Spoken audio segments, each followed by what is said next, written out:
Sonia Mallet. I was bummed out when I learned a few years ago that I share my birth date of March 13th with LRH. I'm aware of anti-Scientology protests on his birthday. One day, I hope to celebrate my birthday by flying to Florida to protest. What about LRH special birthday celebrations or commemorations? What are they like? Do they focus on maintaining LRH's image and larger-than-life personality? Oh, you bet they do. The 13 March event, which is the event that is specifically in honor of L. Ron Hubbard, is all about L. Ron Hubbard for the most part, they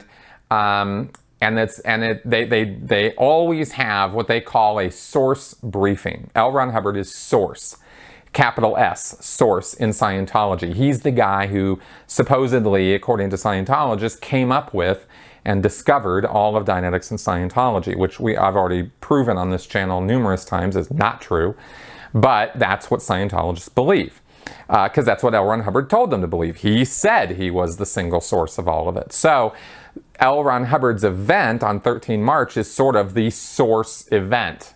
And so there is a source briefing that happens, and this is usually Danny Sherman or David Miscavige does the briefing, and that Danny Sherman is the L. Ron Hubbard biographer. The Sea Org hired him, oh God, a long time ago, and there has been no biography forthcoming from the church.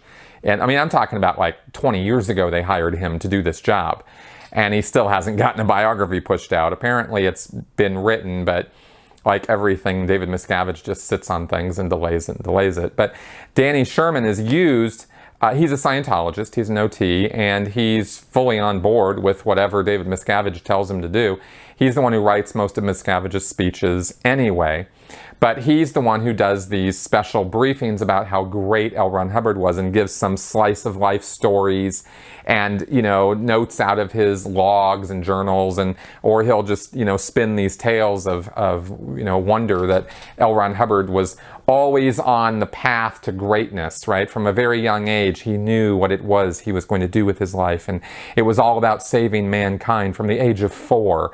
You know, I mean, just the yarns they spin about Hubbard, you'd be amazed at some of those claims that Sherman has made over the years about L. Ron Hubbard. And they've broken down his life many, many times, many different ways. His war record, his travels in the Orient, his gold mining expedition, his travels to Alaska on this Alaskan radio expedition, his time in college, his time as a glider pilot, his, you know, the beginning of Dianetics and Scientology. I mean, they've taken all these little chunks of his life and sort of divvied them up and talked about them ad nauseum, really. And all of it is total pure fantasy. But it's what the, you know, flock needs in order to keep up the, you know, pretense that L. Ron Hubbard was this brilliant genius philosopher that nobody else could ever match in genius, smarts, intelligence, wisdom, and you know, and writing ability. So that's sort of the whole thrust of the 13 March event. The other thing that goes on every year at that event, and has been for many decades now, is the birthday game results. That's 13 March is when the birthday game ends that week. And the birthday game, as I've talked about before, is the game that the different organizations play between themselves to try to expand more than every other organization in the world relative to their size. So at the beginning of the year, 13 March, they're at a certain size. They have, you know, let's say you have some organizations got 20 staff and it's producing, you know, $1,000 a week or something like that, you know, and various other statistics that it keeps. And then maybe there's some other organization that's bigger than they are, like they've got 50 staff and they're producing $10,000 a week or something.